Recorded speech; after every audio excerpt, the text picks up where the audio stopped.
樹熊，動物界出名嘅睡神。你見佢而家有幾瞓得？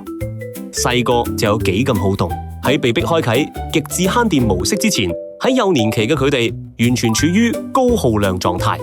一秒都唔停。樹熊 BB 嘅活躍完全係因為佢哋正處於媽媽營養支持嘅發育時期。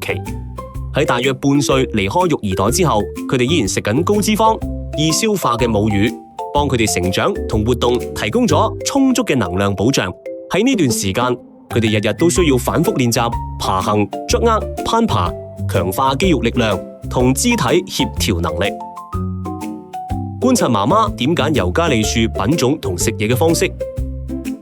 並通過食用媽媽排出嘅 PAP 為未來消化尤加利葉做好準備。樹熊 BB 1歲戒奶之後就會開始轉食熱量極低、難消化嘅尤加利葉，身體狀態就會切換做成年樹熊嘅極致慳電模式，基礎新陳代謝放慢，日常活動水平大幅下降，只會喺緊急轉移領地嗰陣，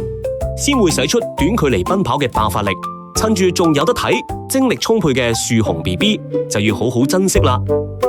不過好彩，長隆樹熊不斷咁繁殖，由2006年引進第一批樹熊，經過20年嘅科學保育，長隆建立起除澳洲外全球最大嘅樹熊種群，有成80幾隻咁多，已經有好多代嘅傳人。經過持續繁殖，目前年紀最細嘅 O 字輩樹熊 BB 仲係處於最活潑階段。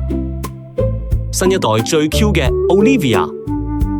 專黐住阿姨嘅 Ocean， 圓碌碌成個洋蔥頭嘅 Onion， 日日都有媽媽幫手做貓王造型嘅 Oscar， 體型修長嘅 Orange， 個個都各有特色。趁住佢哋仲未大個，快啲嚟睇下呢班充滿活力嘅樹熊 BB 啦！